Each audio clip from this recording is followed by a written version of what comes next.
Hola a todos y a todas, bienvenidos y bienvenidas. En el video de ahora vamos a analizar el concepto de la integral a través de su construcción un poco más algebraica y por sobre todas las cosas nos vamos a basar en la integral como un área bajo la curva, fíjense. Para ello vamos a considerar la función definida en el intervalo cerrado, 2, 4, ¿cierto? Hacia los reales, que es esa parábola que está ahí, x cuadrado menos 3x. Bien, primero que todo, ¿qué es lo que hace la integral? Muy buena pregunta. Se les voy a explicar muy a grandes rasgos. Básicamente lo que nosotros tenemos y vamos a interpretar como integral es justamente, por ejemplo, que ustedes tengan una función continua en un intervalo. Entonces, la integral lo que va a hacer es calcularnos cuánto vale la región comprendida por debajo de la función y sobre el eje X. Ahí tenemos entonces nuestra función. Pero resulta que para hacerlo se proponen varias técnicas y una de esas técnicas, cierto que es proveniente de la integral de Riemann, es generar estos pequeños rectangulitos y rellenar la función por debajo de ella mediante estas sumas de rectangulitos. Es decir, lo que queremos hacer es generar algo que se conoce como partición. Es decir, el intervalo en donde nosotros queremos calcular esa integral lo vamos a particionar de alguna forma. En particular, por ejemplo, para este problema, a mí me gusta considerar como vamos a eh, particionar el intervalo 2,4, me gusta particionarlo mediante una sucesión aritmética, puede ser mediante una sucesión geométrica. Lo único que tienen que entender que este elemento que nosotros llamamos delta x de y, que es la motivación por qué nace el cálculo infinitesimal, es la longitud del intervalo, este delta x, ¿ok? Por lo tanto, ese f sub i va a ser nuestra altura para cada intervalo. Entonces, si ustedes se fijan, esta expresión de acá es básicamente un área. Entonces, estamos sumando n rectangulitos. Por lo tanto, el área de cada rectángulo que generamos es justamente f de c sub i por delta xi. Entonces, ¿quién será c sub i? Es nuestra partición, es nuestro largo que se va modificando. En particular, para el ítem A, yo voy a considerar una partición del intervalo 2,4 de esta manera. Insisto, cuando ustedes generan la partición, ustedes pueden considerar la partición que quieran, siempre y cuando noten que la partición es para el intervalo para el cual quieren integrar. Si se fijan, acá está el límite inferior y por supuesto esto nos da 4, que sería el límite superior. Bien, entonces nuestro delta xi, según esta partición, va a quedar definido de la forma 2n, es decir, nuestro ancho.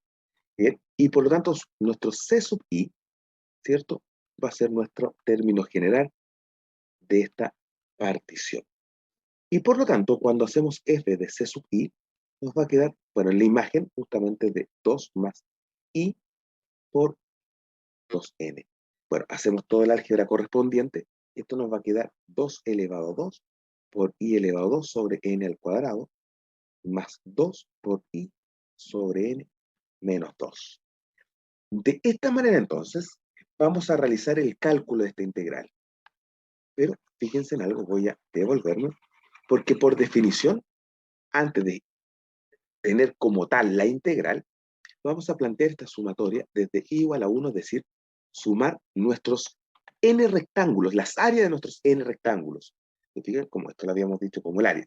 Es decir, nuestra suma de f sub i por delta xi va a ser la suma desde i igual a 1 hasta n, ¿ok? De todo eso, 2 elevado a 2 por i al cuadrado sobre n al cuadrado más 2 por i sobre n menos 2, ¿cierto? Y todo eso multiplicado por el delta xi. Voy a sacar la partición para hacernos espacio. Y ahí nos queda por 2 sobre n. ¿Ok?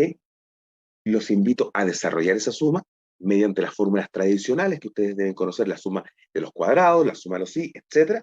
Y esto les va a dar 8 sobre n al cubo por n más 1 por 2n más 1, pero les suena esa formulita, que es la suma de los cuadrados, ¿cierto? Más 4 sobre n al cuadrado, por n más 1 sobre 2 menos 4. Perfecto. Ahí tenemos nuestra suma, ¿ok? No es una suma infinitesimal, es una suma enésima solamente. Ahora, notemos que esta función, ¿cierto?, es continua, y por lo tanto, como es continua, es integrable. De esta manera, entonces, cuando nosotros definimos la integral de 2 hasta 4 de x al cuadrado menos 3x a dx, lo que tenemos que hacer es lograr que el ancho del intervalo, es decir, este xy, tienda a 0, o bien quiero infinitos intervalos. Por lo tanto, voy a definir, según la estructura de la integral de Riemann, la integral de esta función a de x como el límite cuando el n tiende al infinito de absolutamente todo esto, es decir, de nuestra área. Y eso es justamente lanzar el límite al infinito de esta expresión que nosotros podemos encontrar acá. ¿Ok? Ese límite al infinito nosotros lo podemos hacer de muchas maneras. ¿Ok? Los invito a hacerlo. Y esto les va a quedar simplemente 8 tercios más 2 menos 4, es decir, 2 tercios. Ah, perfecto. Pero los invito a ver lo siguiente. Si nos vamos como tal a la definición de la integral, justamente es un área bajo la curva. Perfecto, ya tenemos que 2 tercios, el inciso B. Pero fíjense lo curioso que va a ocurrir acá. Y este comentario es para que ustedes lo piensen. La gráfica de x al cuadrado menos 3x es justamente una parábola que corta el eje x en 0 y en 3 y que es aproximadamente de esta manera. Por supuesto, pasamos por el 0, pasamos por el 3. Ahí tenemos un muy aproximado gráfico de x al cuadrado menos 3x, pero nos va a servir. ¿Por qué? Porque lo que nosotros calculamos en B, basado en la partición que logramos con el A, es el área de acá hasta acá. ¿Sí? Esto que está acá. Pero al realizar esto, es algo muy curioso, porque resulta que lo que nosotros calculamos, que nos dio 2 tercios, corresponde a esta área que le voy a llamar a sub 1, menos el a sub 2. ¿Por qué pasará eso? Les explico. Y esto lo vamos a justamente justificar con la pregunta que está en la C. Porque una gráfica bajo el valor absoluto es simplemente la misma gráfica, pero con la parte de la función definida negativa, una simetría con respecto al eje X. Y ahí queda. Entonces, fíjense que ahora cuando nuevamente tomo la integral, y yo quiero calcular la integral entre 2 y 4, tengo esto mismo. Y ustedes podrían perfectamente pensar, pero, profesor, resulta que esa área que vamos a calcular es lo mismo. Estoy completamente de acuerdo. Esta también es el A2 que veníamos acá, y este es el A1.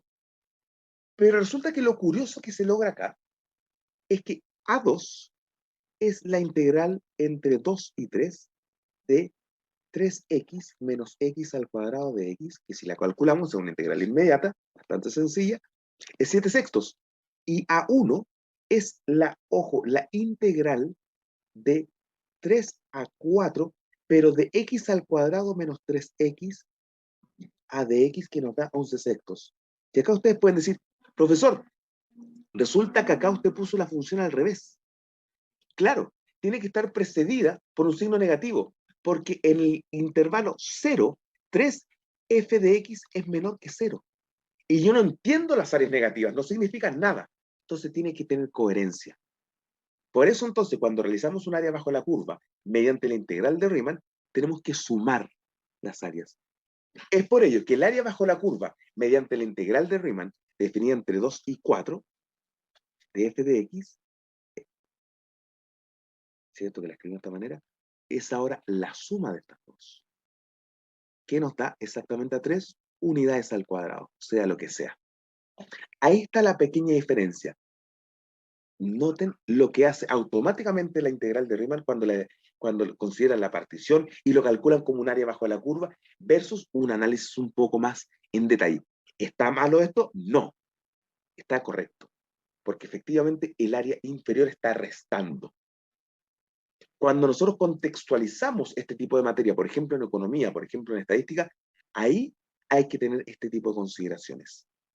Ambos cálculos son 100% correctos. Por lo tanto, la invitación ahora es a entender la integral no como la antiderivada, sino que entenderla como un área bajo la curva, porque tiene muchas aplicaciones, desde cálculos de áreas entre curvas, sólidos de revolución mediante los métodos de los discos, etc.